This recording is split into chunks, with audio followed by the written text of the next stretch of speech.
আসসালামু আলাইকুম। আজকে আপনাদেরকে একটা কেক ডেকোরেশন করে দেখাবো। এটা ছিল ভ্যানিলা কেক। তো দেখতে পাচ্ছেন কেকটা কত সফট ছিল, মানে অনেক সফট ছিল।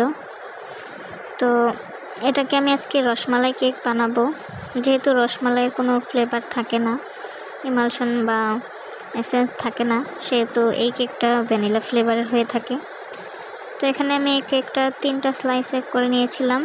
আর অন্যান্য সময় কেকের মধ্যে সুগার সিরাপ দেওয়া হয়, এখানে আমি রসমালাইয়ের যেই রসটা ছিল সেটা দিয়ে দিচ্ছি। তো দেওয়ার পরে এখানে আমি ক্রিম দিয়ে দিচ্ছি। ক্রিমটা আমি হালকা ইয়েলো টাইপের রেখেছিলাম, একদম হালকা। তারপরে এই ক্রিমের লেয়ারের উপরে রসমালাইগুলো আমি ভেঙে গুঁড়ো গুঁড়ো করে ভেতরে দিয়ে দিচ্ছি। অনেকটা বেশি বেশি করে দিচ্ছিলাম। তো দেখা যাক কেকটা কেমন হয়। আর এই রসমালাই কেকটা ছিল আমার ফার্স্ট টাইম বানানো। এর আগে আমি ভ্যানিলা কেক, চকলেট কেক বানিয়েছি, কিন্তু রসমালাই কেক বানানো হয়নি।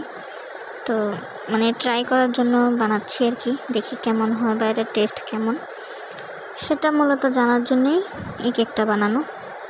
তো আমি একে একে 3টা লেয়ারেই সেম প্রসেসিংয়ে প্রথমে রসমালাইয়ের রস, তারপরে ক্রিম, তারপরে রসমালাই গুঁড়ো করে দিচ্ছি। 3টা লেয়ার আমি সেমভাবে দিয়ে কেকটাকে ফিনিশিং করব। দেখা যাক এটার ফাইনাল ডেকোরেশন কেমন হয়। তো এটা দেখতে পাচ্ছেন 3টা লেয়ারই করে নিচ্ছি সুন্দরভাবে। তো এর আগে ভ্যানিলা কেক 2বার করা হয়েছে, চকলেট কেক অনেকবারই করা হয়েছে, সেগুলোর টেস্ট আমার কাছে ভালোই লাগছে।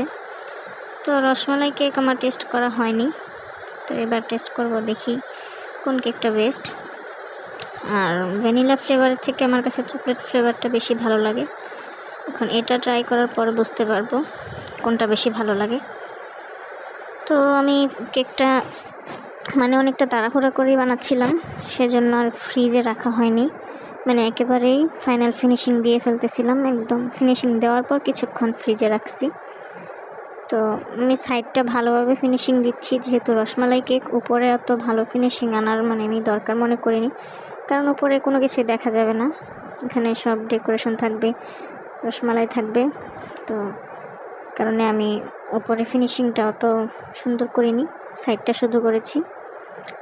আর সেম ক্রিমটাই আমি আরেকটু হলুদ কালার মিশিয়ে একটু গাঢ় করে নিয়েছি।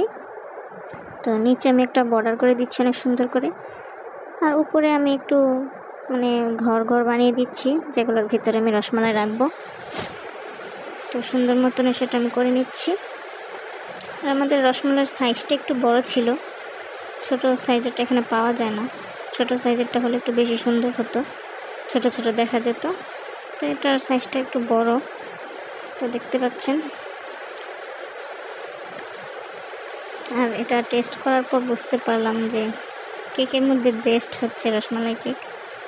যদি আরও অন্যান্য অনেক ফ্লেভারের আছে, সেগুলো আমার ট্রাই করা হয়নি, ইনশাল্লাহ সামনে ট্রাই করব একটা একটা করে। কিন্তু চকলেট ফ্লেভার আর ভ্যানিলা ফ্লেভারের থেকে রসমালাই ফ্লেভারটা আমার কাছে বেস্ট মনে হয়েছে।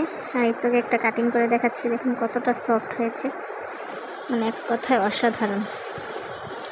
ঘরের সবাই এটা পছন্দ করেছে। তো আবার বানালে আমি রসমালাই কেকই বানাবো।